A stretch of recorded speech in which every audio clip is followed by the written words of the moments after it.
But what I'm going to do today is I'm just going to give you a little bit of context about some of the wider work of what's going on in Calderdale around suicide prevention, my role within that, and then my role within the network, and then what we hope the network is going to contribute to that as well. As I mentioned, I work within the public health team. As a team, we cover a huge remit of all sorts of health behaviours and inequalities. Many of my colleagues have multiple portfolios of work. I just do suicide prevention. This is my day in, day out, 4 days a week. All I focus on is suicide prevention. So that's the commitment at that level that we have, is this is all I focus on. I'm not the only person in the team that works on suicide prevention. It's definitely crossing over into other areas and other people involved in it as well. So it is absolutely a priority for us as a team. It's a priority for the council, and it's a priority for the wider Calderdale Cares Partnership and for the Health and Wellbeing Board. So at all levels, suicide prevention is seen as being a priority area of work. So we do have a Calderdale Suicide Prevention Strategic Group. And that comprises of the strategic partners. Now that's one of those jargony words, isn't it? The way I like to understand it is the people that do the do. Okay? So we have representation from the police, community safeties, the highways team, we have elected officials, basically people who've got a bit of power to get stuff done, sit within there, and they agree on some of those high-level outcomes of what they feel would help to reduce suicide and the impact of suicide in Calderdale. And then us as a public health team usually try and encourage them to actually then action those outcomes and keep a bit. So really, as public health, we're as much facilitators is what our job is there. So this is what was on there. It's not everybody that is involved in. This was just me last minute trying to think, typically who do I see at the strategic group meeting? And if there's anybody you think should be there as well, then absolutely let us know.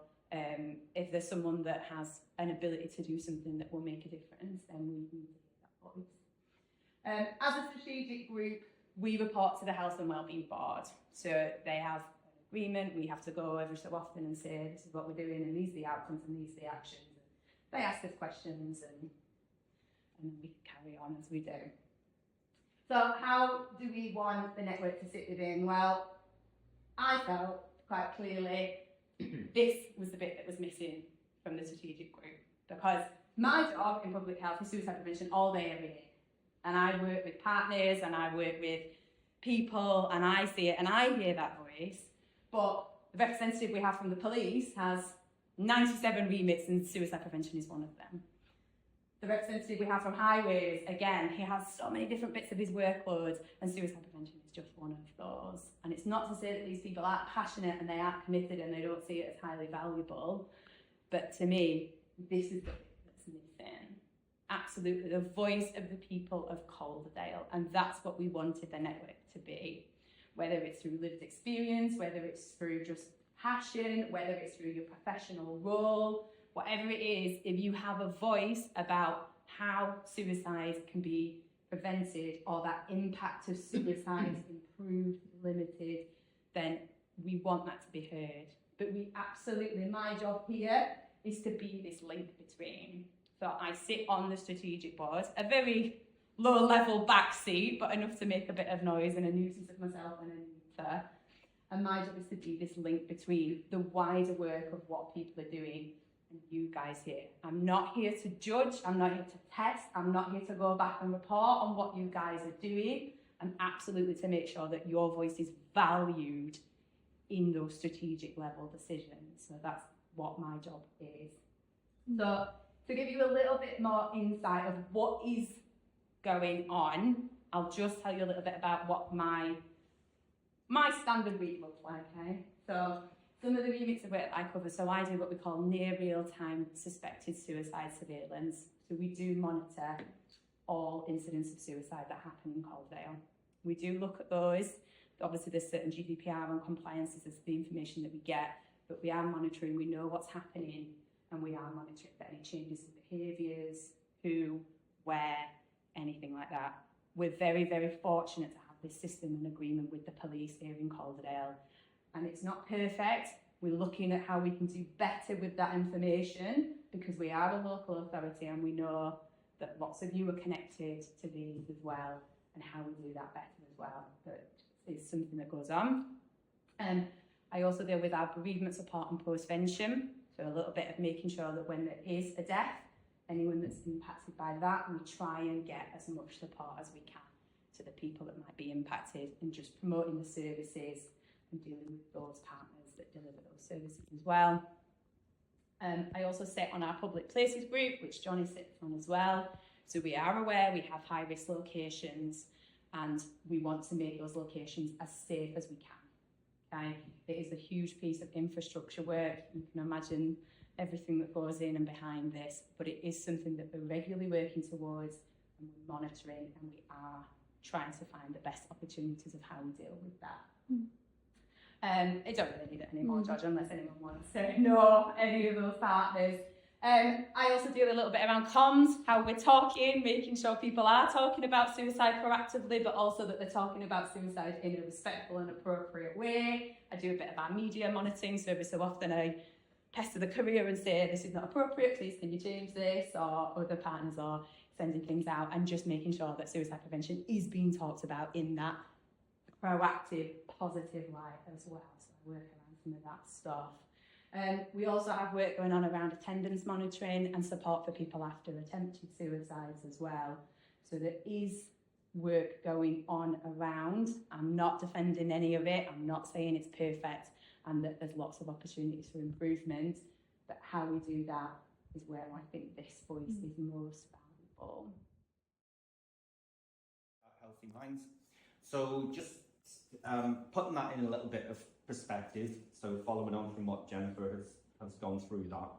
So that orange block that there was, the people of Calderdale, that's really what this is trying to sort of fill that orange block. So Healthy Minds been going 15 years this year, it's our 15th birthday, and it was set up on the basis of people's experience. What can we learn from people's experience? And that at that time, those experiences were about how difficult it was to access NHS mental health services. Some people might have had poor experiences with NHS services, even if they got through to them. So Healthy Minds was set up to try to understand that, see what could be done about that, and to sort of to fill some of those gaps. So when the idea came up for this network, we put ourselves forward because we've got that experience as an organisation about sort of drawing out those experiences and trying to do something with them. That's the really important thing. So a lot of people in this room will have been close to suicide. And by that, what I mean is some of us will have felt like we wanted to end our lives. Some of us may have come across somebody else who has been in that position. Some people will have been bereaved through people who have died by suicide, and others will come into contact with people perhaps through their jobs, through the places that they work in. Just talking to Kelly from the library service. Of course, that's a public place. Anybody can walk into a library. And it's about trying to understand all of those different experiences, all of those different perspectives that come into that. So if you have that experience personally of having wanted to end your life or having attempted to end your life, if you've been bereaved through suicide, if you come into contact with people who might be in that position, these are all really valuable experiences. And the question, I suppose, that we're posing in here is, what can we learn from that? What can we draw from that experience? So it isn't just that little moment in time that's really important for that person, but if collectively, if we can draw all of that experience together, all of those perspectives together, what can we learn? What can we tell those people that were in the green blocks who have the power, who have the influence to do something about this stuff? That's what we want to do here. These are the discussions that we want to have. It's understanding what this is about, what this means to people, and also importantly, what leads up to it. this isn't something that just happens. It's something that sort of builds up, and until somebody reaches that point. If we can understand that better, if we can communicate that to the people who need to hear it and who have the power to do something about that, that's a really important part of putting the right things in place that could make this better for everybody. So that's in the discussions that we're about to get into. That's what I would sort of urge you to try to bear in mind. You may be bringing your sort of personal experience into this, which is valuable, and I really appreciate the courage that will take to do that in this room. But what I want to try to get across as well is that this isn't just about talking. This is about trying to push that into the places where it can make a difference. Okay?